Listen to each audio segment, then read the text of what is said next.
Hello and welcome to this brand new series called Mi10 Photography Masterclass. I am Rahul and I work as a product marketer for the brand Mi. I am a photography enthusiast and have been practicing and learning photography for years now.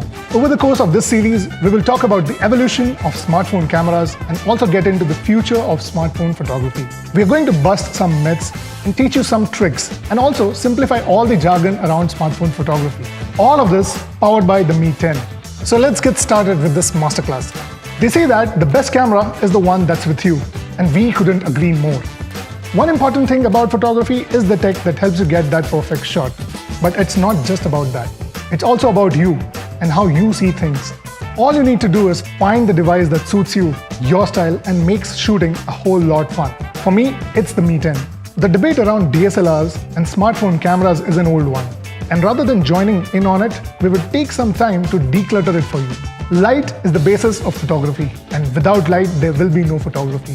Any DSLR or a professional camera controls the amount of light by making use of a few hardware and software features. The first feature is the sensor. A bigger sensor ensures that more light comes in, while keeping the noise at the lowest. The second feature with which you can control the light is shutter speed. Each camera has a shutter between the camera sensor and the lens. Each time you press to click a picture, the shutter opens up. If the shutter is open for a longer time, you let more light to come in. And if the shutter is open only for a fraction of a second, there's less light coming in. The third feature that helps you control light is aperture. Aperture is a characteristic of the lens. It acts as a window, allowing more or less light to pass in onto the sensor. Last but not the least, ISO. ISO is the rate at which the sensor draws in light. You can increase the rate to draw in more light, but there's one problem with it. With increasing rate, you invite more noise to come in as well. Unlike the DSLR, which can control light in 4 ways, smartphone cameras can control light only in 3 ways. Through the sensor, shutter speed, and ISO. Aperture is generally fixed on smartphones, with a few exceptions here and there. With the aperture being fixed, you lose out on the ability to control light, and that brings in numerous challenges.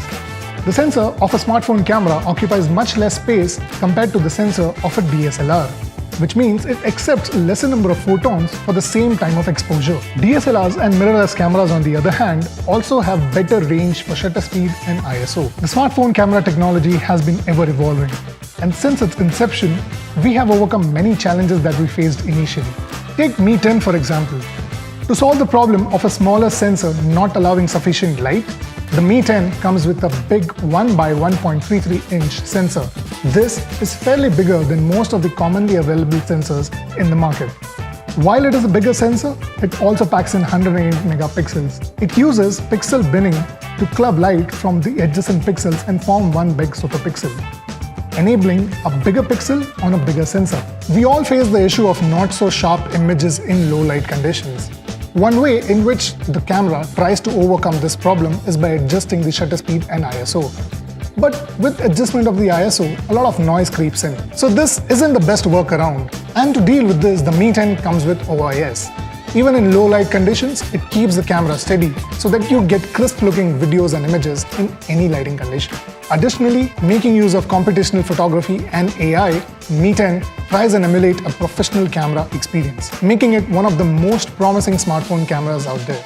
Just like any other professional camera, you can choose to skip the automatic mode and take control of all your photos and videos, because the Mi10 comes with a dedicated Pro Video and a Pro Photo mode. And that's exactly what we talk about in the upcoming videos.